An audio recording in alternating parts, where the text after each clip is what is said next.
Okay, good evening, everyone.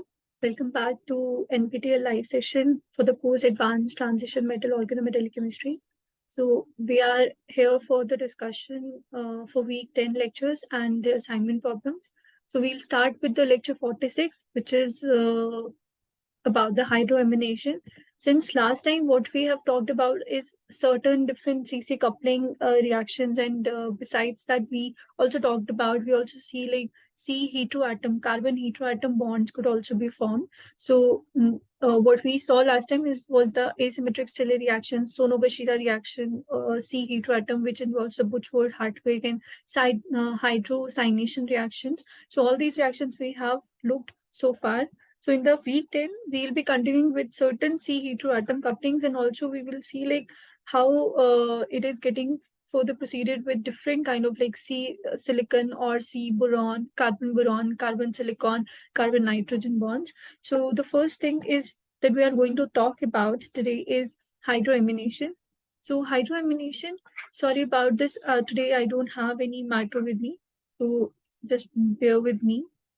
I'll be highlighting and will be speaking. So whatsoever questions you guys are having, you can just put a question in the chat box or unmute yourself.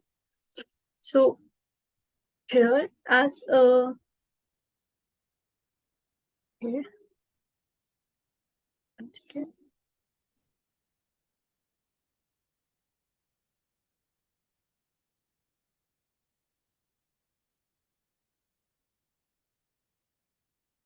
Okay.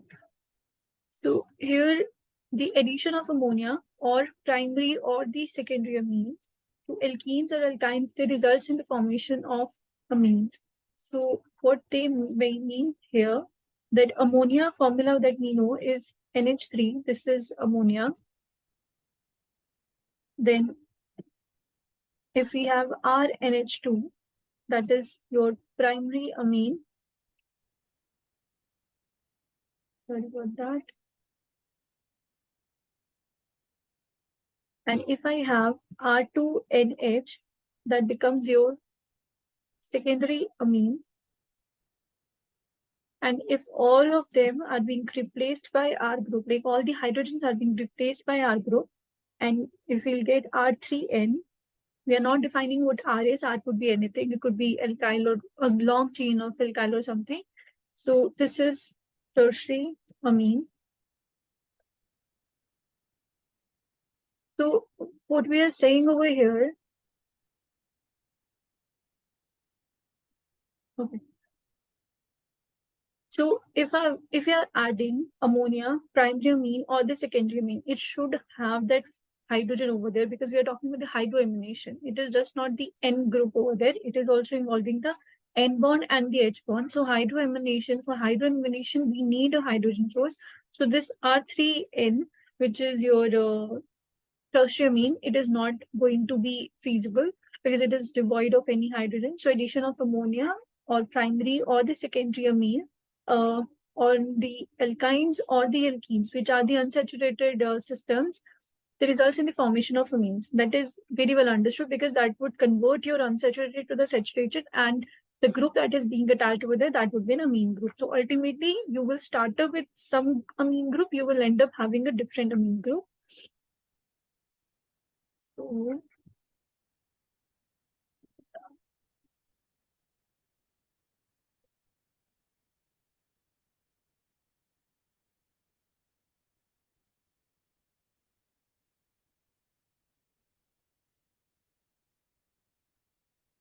just a second.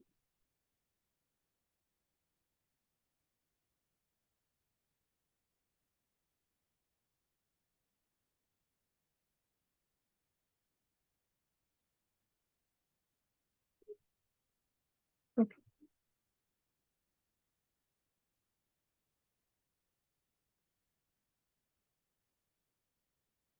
So here, I hope you can see this.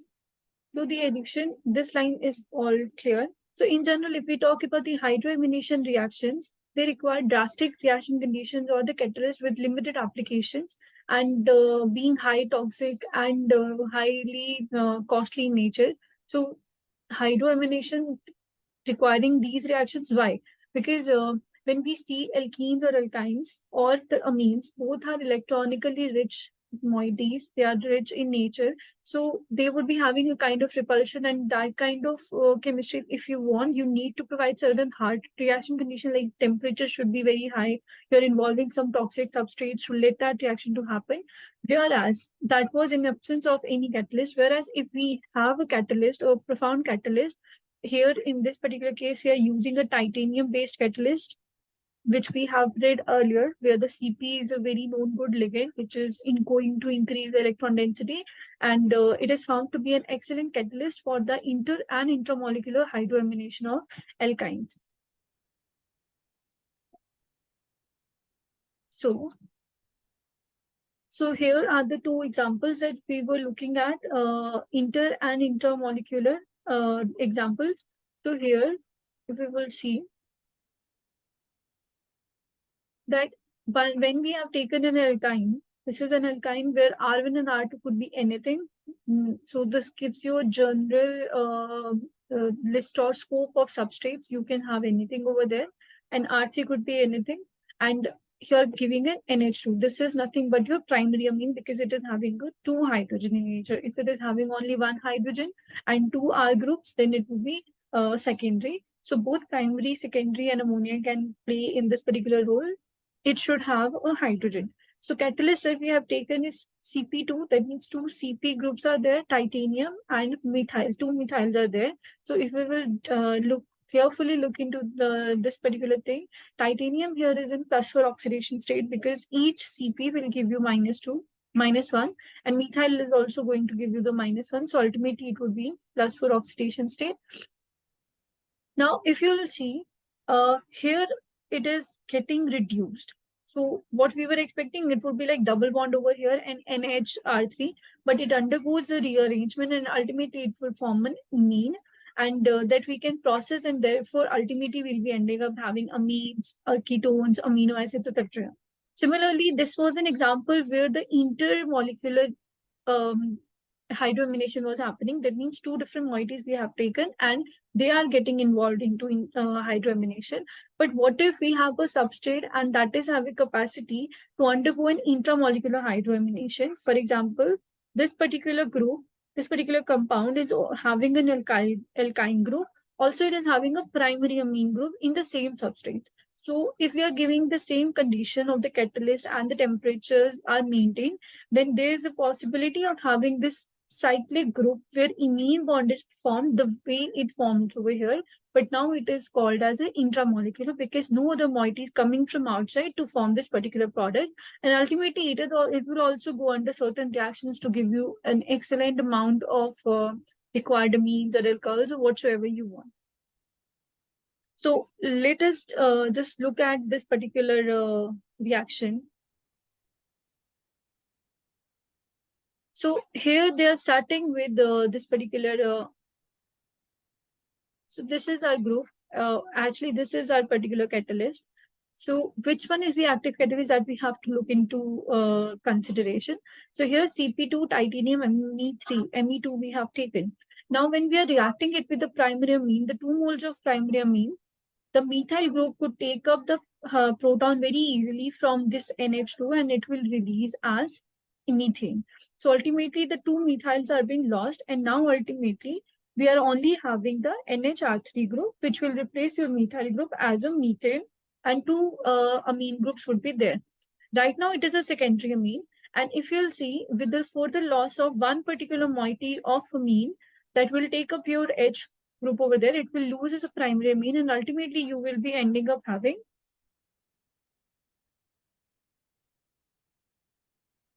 this particular active catalyst. So this is your active catalyst, where CP2 titanium double bond. So here itself, it is forming an imine bond. Sorry for the writing, but please bear with me for today. So titanium double bond N over there. And now here the mechanism will start because this is the catalytically active species. So when this is being formed, we have an alkyne group over there. It will come and gets inserted. So how it is inserted, if you'll see properly, here we are having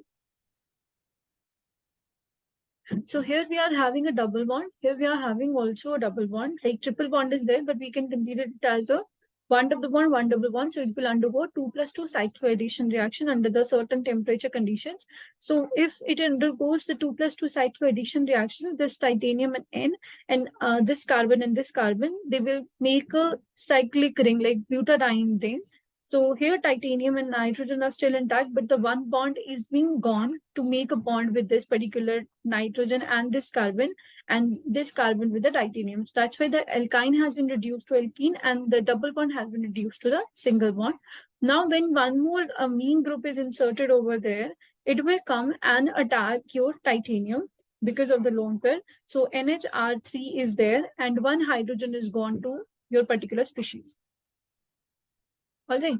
So once this is happening, ultimately you will be ending up having leaving of this particular group with the H loss, and ultimately you will be ending up having the catalytic active species. Now, once this alkene, so earlier we were having alkyne and it will reduce to alkene first, having an amine group over there because it is going to give one proton only, but it can undergo the rearrangement to give you an amine kind of product, which would further react to give you particular amino acids, alcohols, and etc.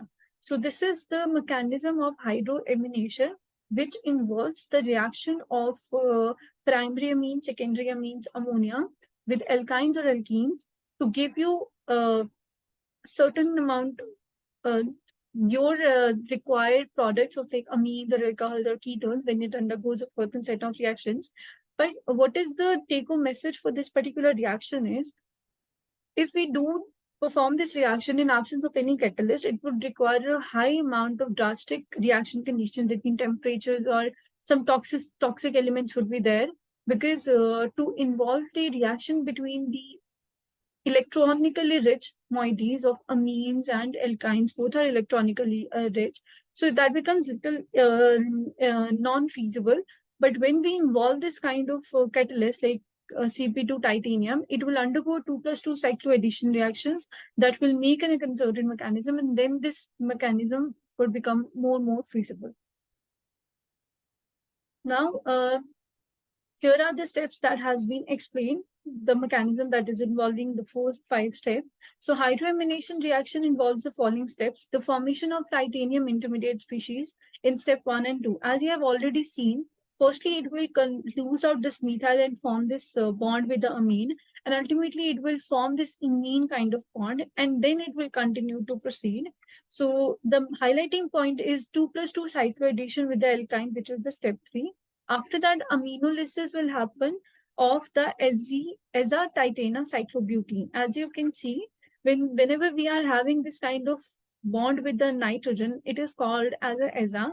We are having an alkene, and also this is a cyclobutene kind of moiety. That's why it is being called as eza-titana cyclobutene kind of thing. And here the aminolysis would happen, like breaking off H and N moiety.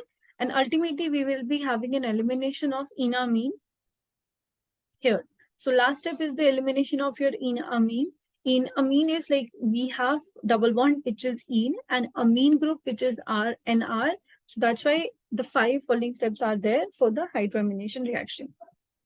So what are the advantages of these reactions? The first, I have already told you, to have this kind of reaction, you need a lot of things, drastic conditions also, toxic elements also. So the typical addition, as it says, the typical addition of the ammonia to the ethylene only happens at this high temperature and high pressures. Look at the temperatures and pressures. This is huge temperatures and pressures which are generally required. And whereas if we talk about this intermolecular hydroamination catalysis, that happens under very mild reactions. So compared to 190 degrees, if we are working at 80 degrees, that is actually a very less amount of temperature that we are giving. Hence, the development of homogeneous catalysis are of continuing interest. So that's why we always look forward to have a homogeneous catalyst, which will make that activation barrier very less, so that the reaction becomes more feasible. It could be performed in a less amount of time and also under very mild conditions. So here is the one example for the asymmetric hydroamination. So when we are talking about the asymmetric thing, that means the chirality is being involved. So the enantioselective hydroamination was achieved by using Noyori catalyst at 45 degrees. So look at this temperature now. So temperatures are now even more reduced. So asymmetry we can achieve. So here is your alkene, the double bond, and here is your primary amine. And what we are using is a palladium-based catalyst, which is having already a chiral ligand binary. And once it is being reacted, we know that it will go and attack on this particular moiety and it would be having a chiral nature. So 81% yield and 81% enantiomeric access. So this was all about the lecture 46, which was talk about the hydroamination, how it is occurring, inter and intramolecular hydroamination, what is the role of the titanium catalyst, and how the different 5 steps are involved in the mechanism, and what are the advantages of hydroamination in presence of the catalyst and in absence of the catalyst, what problems we face. And the last one, what we saw is the asymmetric hydroamination, which is being achieved at 45 degrees only. So the lecture 47, just a minute.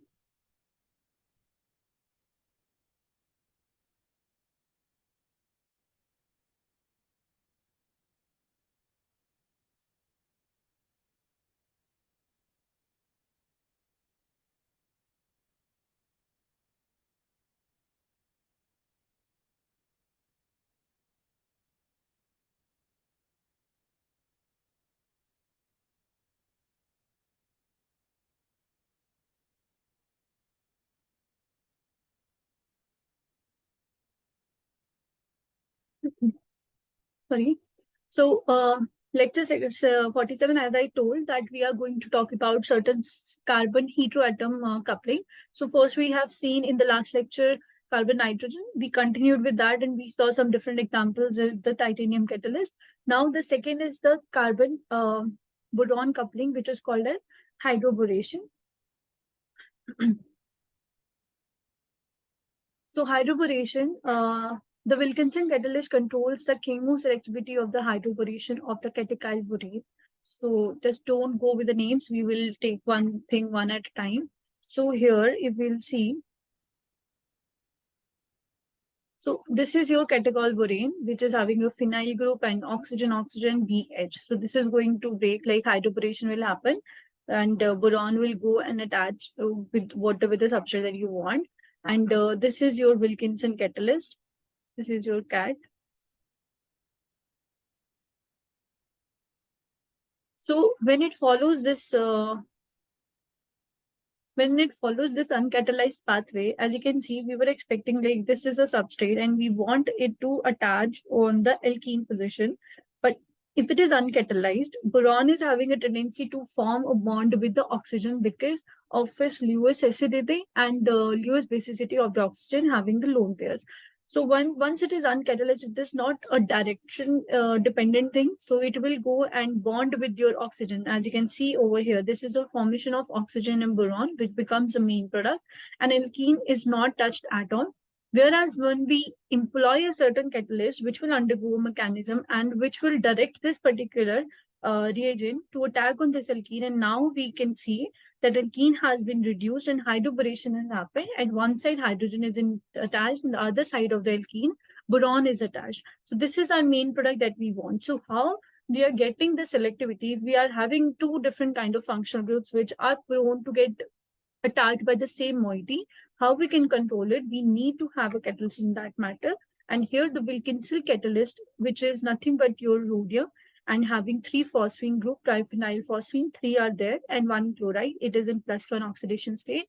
It is very, very important catalyst system which controls the chemoselectivity. Chemoselectivity is nothing but like where the chemical reaction is going to happen. So when we are having two choices, like okay, the reaction could happen here also, the reaction can take place here also, but we want to particularly have the reaction on the alkene, not on the carbonyl.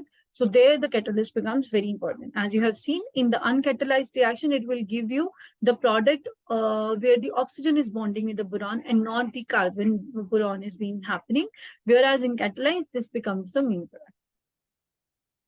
So what are the following, what are the steps that actually we took into consideration when we talk about the hydroboration mechanism? So the catalysis involves the following steps. The first one is the oxidative addition of the catechol borane to PPH3 rhodium fluoride. So this is the first main step, that okay, that BH is going to have that RB and H, that is going to have an oxide on this particular thing, because it is +1, it can easily go to its +3 oxidation state. So okay, the catalyst should also be prone to undergo certain kind of oxidation state. It could be redox active, because if it is not able to go from one oxidation state to other with the loss of 2 electrons, then it becomes very that it will not be able to form any kind of reaction. Then next, the substrate that is having an alkene, it is going to coordinate with your particular catalyst system as an eta coordination. And then alkene insertion will happen into that RH or RB bond. And the last step would be the reductive elimination to give you the first step back.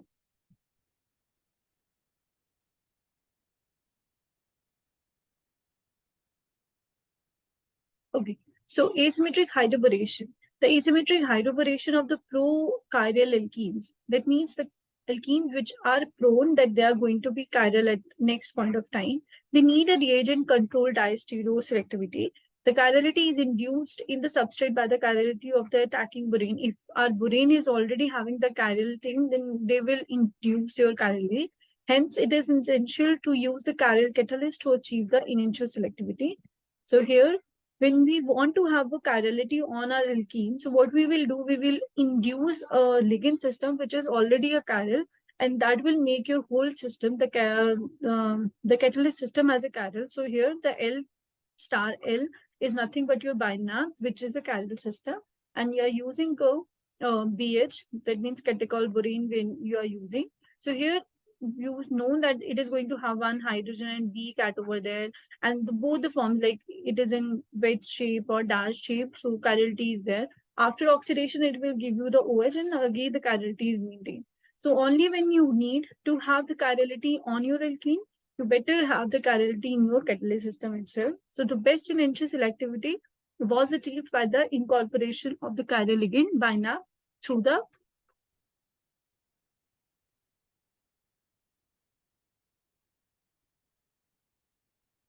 though the enantiomer selectivity is very less, still that access is less, but still we can have this kind of, because it will give you proper, and the incorporation would be very facile. So the 47th lecture was about the hydroboration, where the carbon boron bond would be formed, and here one hydrogen, that alkene, would be getting from the unsaturated, it becomes saturated and having a carbon boron bond, and one side it would be having hydrogen. The steps are more or less the same with the like coupling reactions. The first would be the oxide of this BH bond, and the second is the insertion of your, or the coordination of your alkene. Then an alkene will get inserted into the rhodium H or rhodium boron bond, and ultimately, since we are starting with oxide, reductive elimination would be the, has to be the last step to eliminate your required plug, and ultimately you'll be getting your thing. And this asymmetric hydroboration, you need to have a chirality in the catalyst system itself, so that you can induce a chirality in your product. So the lecture 48 is so lecture 48 is about the another C heteroatom coupling, which is nothing but the hydrosilylation. Sorry about the spelling. So it is nothing but a carbon silyl, the silicon bond, as you can see over here. So hydrosilylation. So the addition of silicon H bonds to alkenes results in alkyl silane. So we have this alkene, and we want to have a silicon group over one side and hydrogen group over other side. Using a catalyst, we can do it very easily. As you can see, this has gone from unsaturated to the saturated system, and on one side it is having a silyl group, and other side it is having a hydrogen over there. So hydrosilylation could happen at many things. Like it has a huge amount of groups that can tolerate or that can get silylated. The C double bond C, as we saw, that is alkene. C double bond N, imine. Carbonyl groups also, the nitrogen, the N double bond N, N double bond O, and N and C double bond N, the nitrile groups also, they can be silylated. So this is the catalyst that H2 platinum Cl6, where platinum is in +4 oxidation state, which is called this pure catalyst.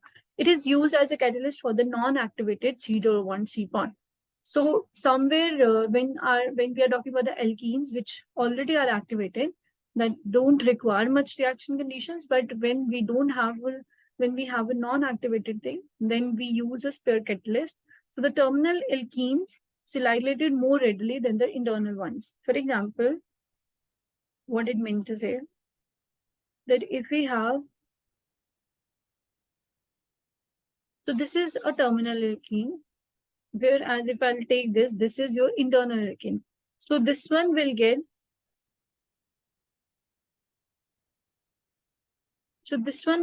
more easily silylated compared to this one because of the less hindrance and many other factors. So the next step is like when we are talking about the chiral silyl group, it will definitely retain its configuration. Whatever the configuration it is starting with, it will maintain it.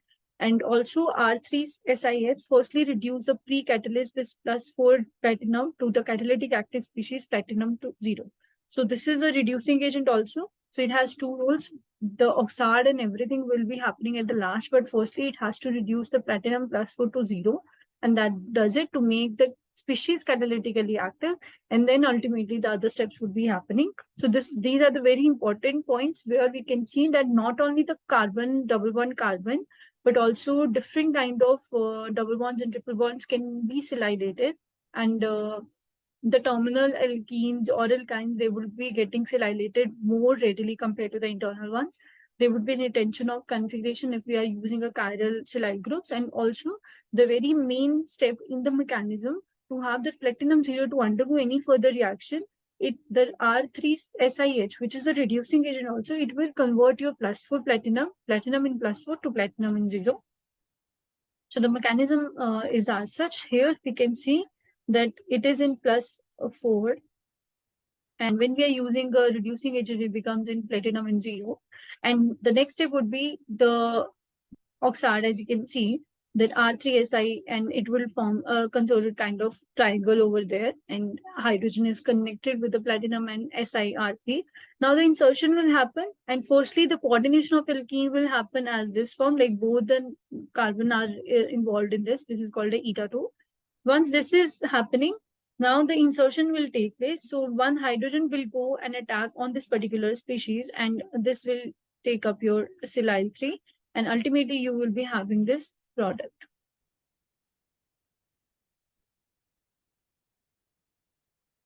So this becomes very important. The first step becomes very important to convert from this the +4 platinum to 0 in presence of this. And then first step becomes the oxide, then coordination of alkene and insertion, and ultimately you'll be having a reductive elimination product of this silyl group attached on the carbon and leaving out the platinum in 0 state. So the hydrosilylation probably happens at the surface of the platinum because it is in +0 state. Hence, it may not be homogeneous catalysis. So it was being postulated that when we are talking about the platinum in 0, having no ligands on there, so it could be in platinum 0, it's like whole full surface, so having no other ligands or something like that. So these kind of interactions could be happening on the heterogeneous phase and not a homogeneous catalysis anymore. So dehydrogenative coupling. So this is also, so earlier we saw that hydrosilylation where silicon and H is going to get added onto your alkenes or any C1C or C1 moiety. Now the other one is the hydrogenative coupling where the SI coupling results into organopolysilanes. So like when we need to have a polysilanes in nature, that silicon bond has to be formed, that we call as dehydrogenative coupling. So the tendency towards dehydrogenate coupling is as follows. If we have RSiH3, R2SiH2, and R3SiH, the first one with 3 hydrogens would be having maximum tendency to undergo this kind of coupling compared to the other two. So what kind of catalysts that we generally use? So they are zirconium based, where CpCp star zirconium H2 or CpCp star zirconium, and having the silyl group over there. Frequently used as catalyst for the formation of organopolysilanes. So we will see quickly how the mechanism works. So the first step that we have is this is our CP2 image that we talk about, zirconium thing and H2.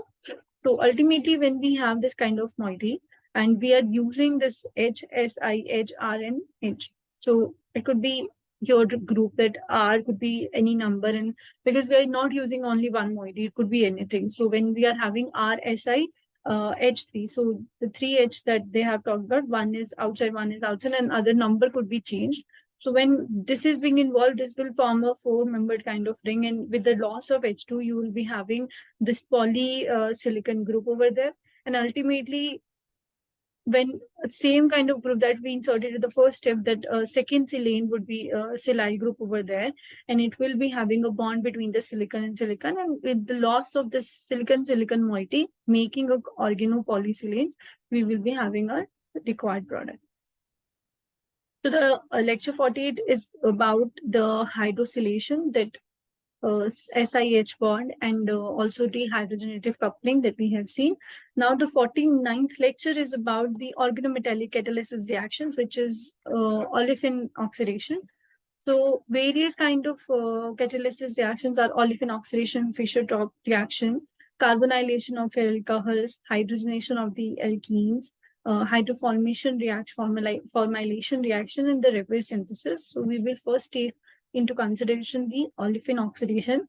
So other than CC or C heteroatom coupling, palladium also catalyzes various redox reactions.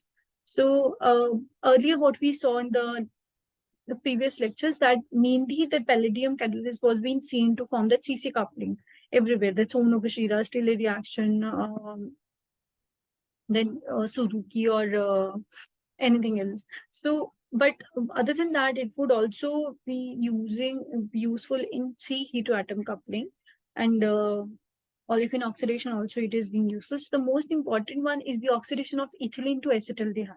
So we are having that ethylene bond, and it is alkene to acetaldehyde. We are incorporating the oxygen over there and making an alkene to aldehyde. So in that also, we use the palladium catalyst. It is one of the first homogeneous catalysts with organopalladium chemistry, which was successfully applied in an industrial scale and given by Wacker, Schmidt, and Hafner.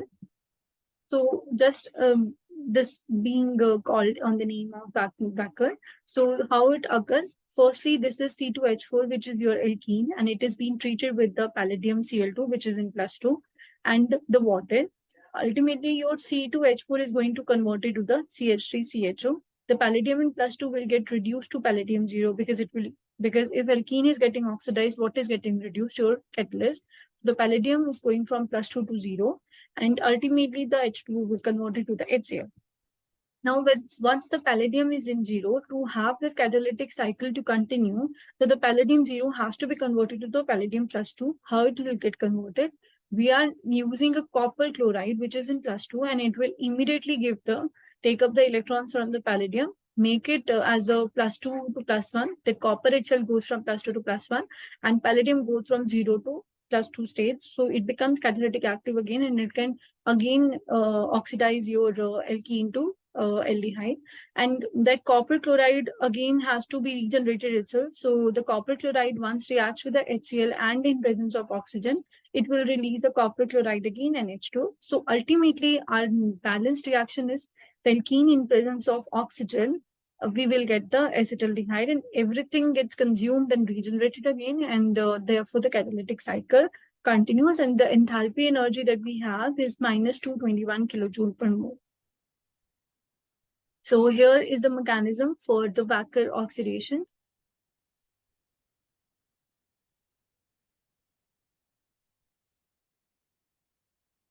So here are the 9 steps. We will take one by one. So the very first step is to have this palladium Cl2. And palladium Cl2 involves in the coordination with the alkene with the loss of one chloride group.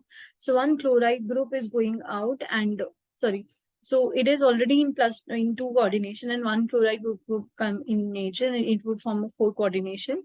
So 3 Cl and CH2 and CH2 having a minus charge because the Cl has been inserted. Now with the loss of one chloride, the H2 water can easily replace your chloride. So water will come into picture. So with the loss of one H positive, it will go to OH. Now this OH has a tendency to attack on this alkene CH2, and it will form CH2OH, CH2 and coordinated with the again insertion of this H2.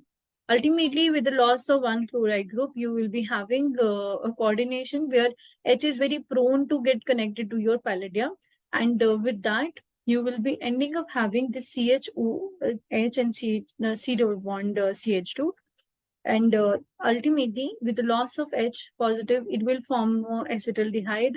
The H2 will be lost. Once this H positive and Cl would be there, they will combine to give you the HCl. So whatsoever the HCl has been used or the H2 has been used, they have been released out and then again continuing of the catalyst cycle.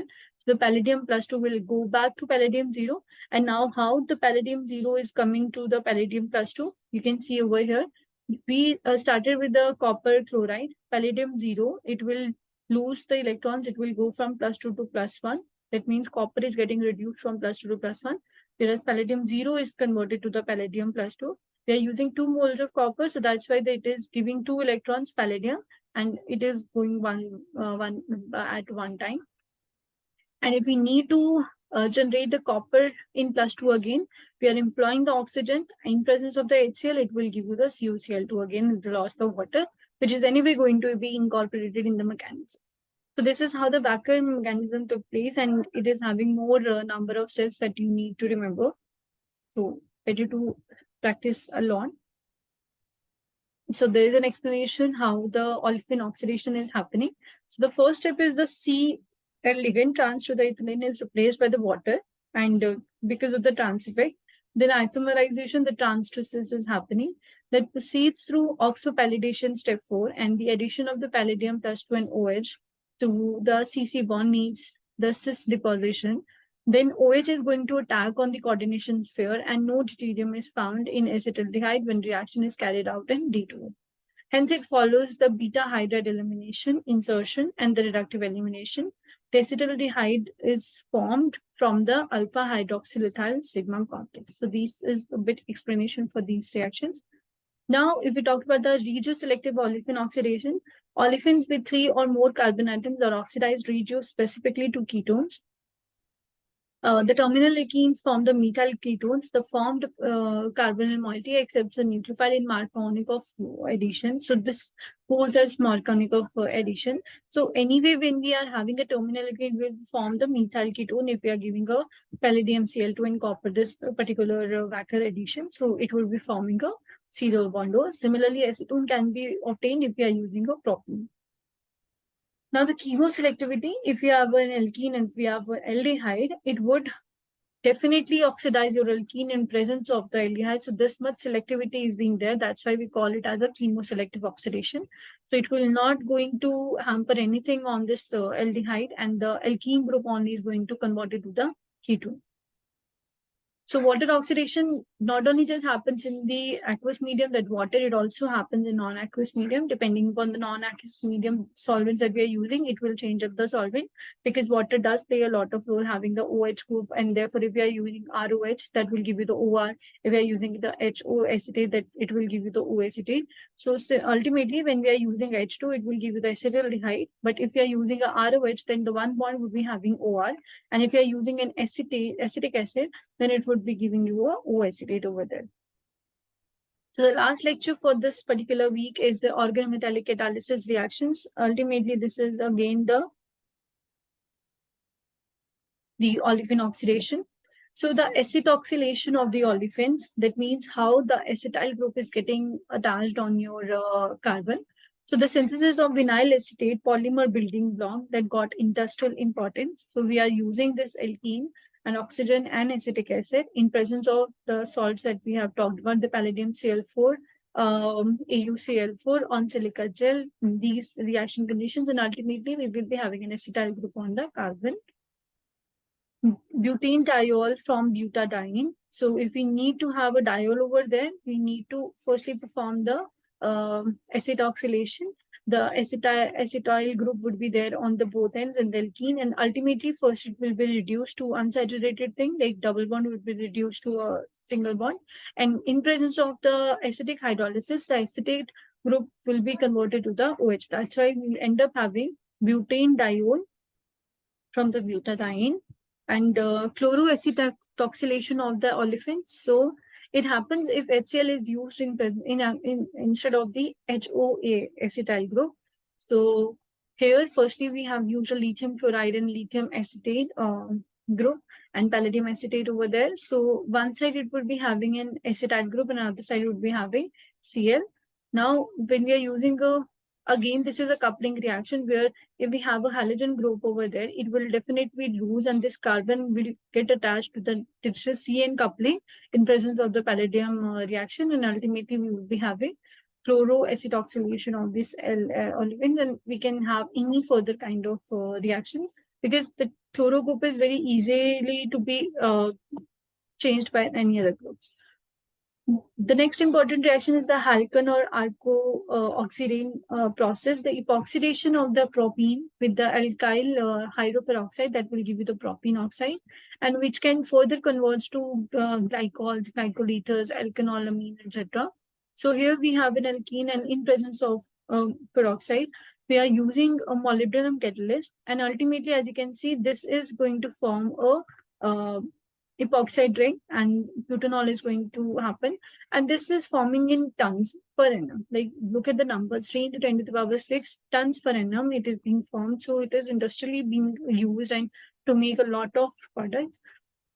So here the molybdenum 6 is the active catalyst which is involved in the reaction, and from where the molybdenum 6 is coming, we are using a molybdenum in 0 state and it is getting activated to 6. The transfer of oxygen atom is still not clear whether it is a direct attack from at the electrophilic oxygen atom or it is having an insert coordination. As you can see, if you have an alkene and it can directly coordinate with the oxygen and it will give you the epoxide, or the other way around is we are having an alkene coordination with the molybdenum directly, and then the oxygen lone pair is attached with is coordinating with the molybdenum. Ultimately, within intramolecular rearrangements, it is going to have this kind of moiety where an epoxide is going to be formed. So yes, this is all about the lecture 50 for the week 10, and we are having certain questions or assignment problems are there which we need to solve right now. Let's just take a look on those examples firstly. So here, I hope this is visible to all of you. So the week 10 lecture, the week 10 problems, the first question that we have is the following reaction is better known as. So here if we see properly, we have an alkene and a peroxide. In presence of the molybdenum catalyst, we are generating an epoxide and tertiary butanol. Just now we have seen this reaction, and this reaction, when it is involving a molybdenum catalyst, this is a Halkan Arco oxidane reaction. We just saw it's an olefin oxidation, and here is a mechanism where the molybdenum in +6 is the active catalytic species, which is generated from the molybdenum carbonyl 6 hexacarbonyl molybdenum complex. And here two kinds of mechanisms are there. Firstly, this oxygen of this butoxide or this peroxide, it can happen in coordination with the alkene, and ultimately it is leading to have this kind of transfer, or the alkene can directly coordinate with the molybdenum, and ultimately this interarrangement is happening, and the loss of the bond and the breaking of the new bonds, ultimately it would be giving an epoxide. So this is the right option of having the Halkan Arco oxidane process. So the second question says that the one that involves SiC coupling is. So which one is that C heteroatom coupling? As we already know that hydrosilylation and Hiyama hydrosilylation is the SiH, where the hydrogen is also involved.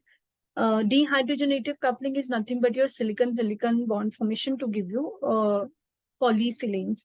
And what is Sakurai reaction? So saccharide reaction is nothing but if you have an electrophilic carbonyl group and you are treating it with the allyl silanes in presence of the strong base acids, for example, BCl3 or TiCl4, it will ultimately give you this OH moiety and alkene is over there. So this is the saccharide reaction, which is not at all SiC over there. So the Hiyama coupling is the one which is your carbon heteroatom coupling, and hydrosilylation is the SiH. We can just write over here.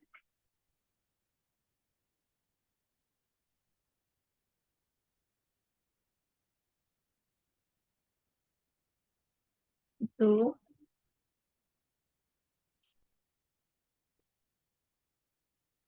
this is SiH.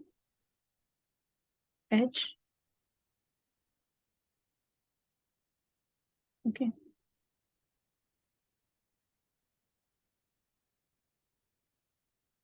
And this is Si.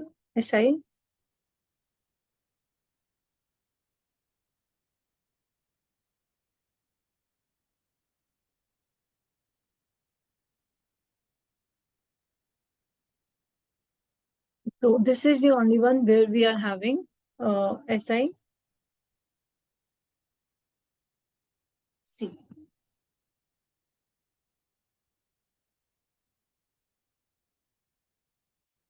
All right. Now the next question says the one that involves the silicon-silicon coupling is, as we already saw above, that hydrosilylation is SiH. Hiyama is the hydrosilylation is SiH. Hiyama is SiC. Dehydrogenative is Si. So the third option is the right option, where you will be having a silicon-silicon coupling, and that involves the zirconium catalyst that I'll be showing in the next questions. So this R3SiH reagent is used in hydrosilylation of alkenes also, and the dehydrogenative coupling of silanes also. So in both the cases, this hydrosilylation, this particular thing is being used. We have seen it. So the reagents or the catalysts are different, that's why, but this definitely works there. So in both the cases, it is being used.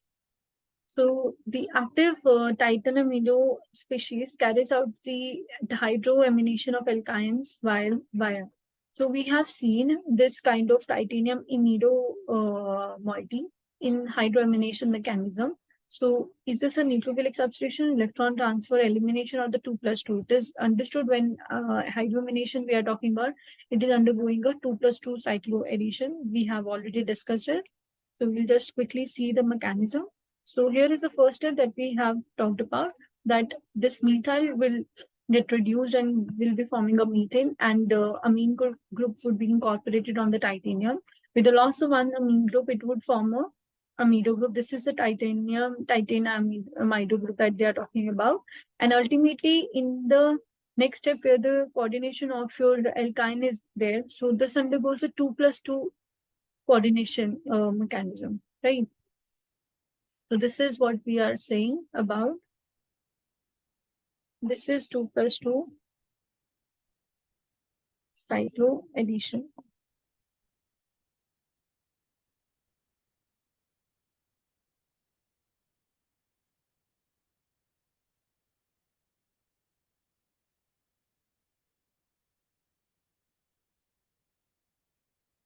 So this is 2+2 cycloaddition, and ultimately with the involvement or attack of the amine, it will open up the chain, and this will give you the elimination of enamine product, and ultimately you'll be having up the catalytic active species again. So this reaction or the step is nothing but your 2+2 cycloaddition species. That active species in hydroamination of alkyne using Cp2 titanium methyl 2, we have already seen. Is this a titanium also? No, it's a titanoamido species. The carbon is not there, alkyl species is not there, also species is not there. Only this species which is having an, this is your active species.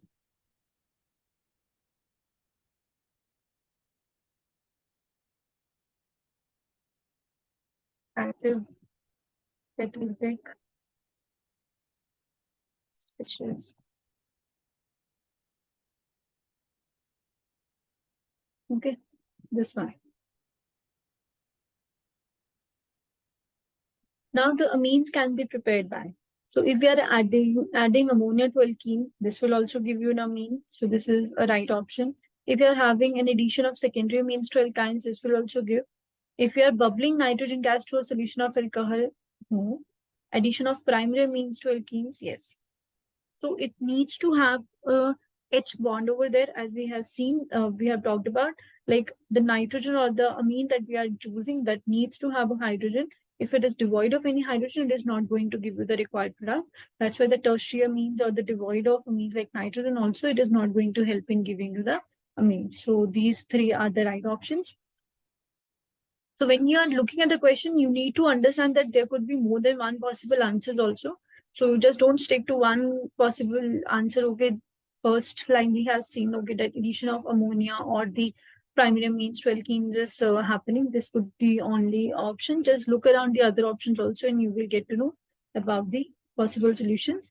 So the product of the following reaction. So this is again an interesting reaction. At the very first reaction that we saw in the today's lecture, that it is a hydroamination reaction, but it is the intra-hydroamination reaction.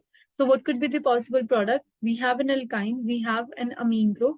It would definitely going to undergo the hydroamination.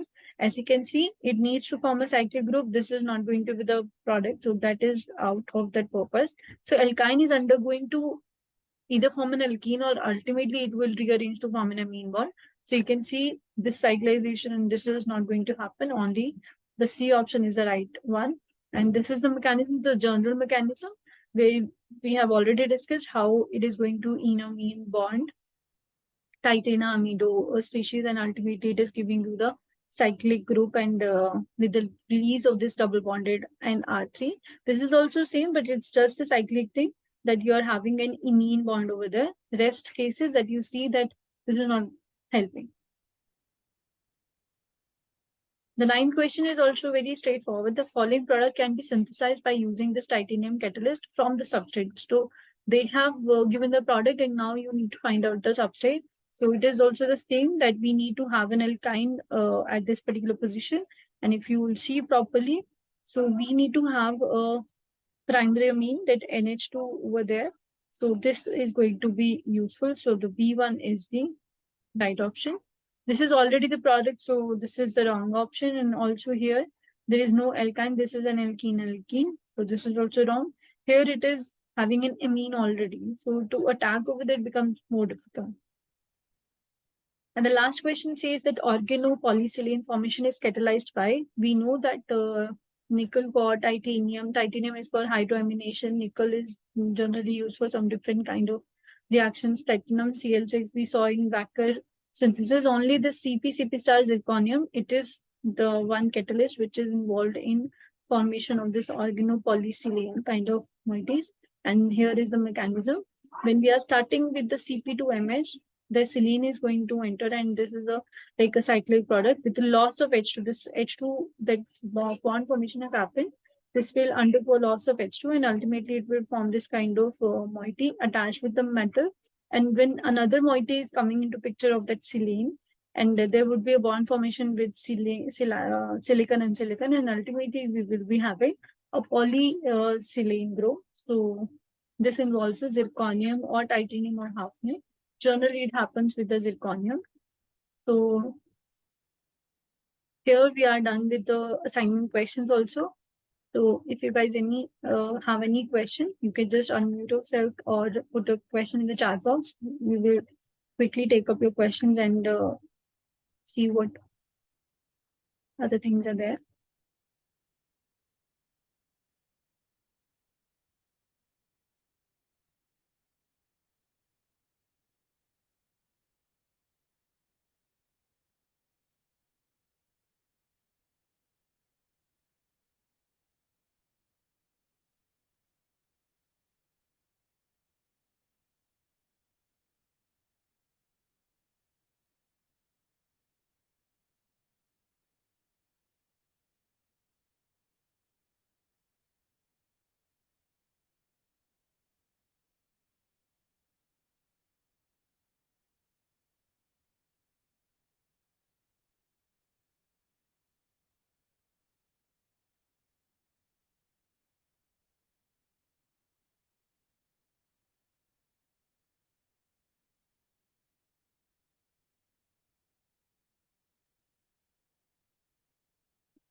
So since there is no any further question, so I would end up this meeting and I'll be sharing the notes and presentation and everything very soon.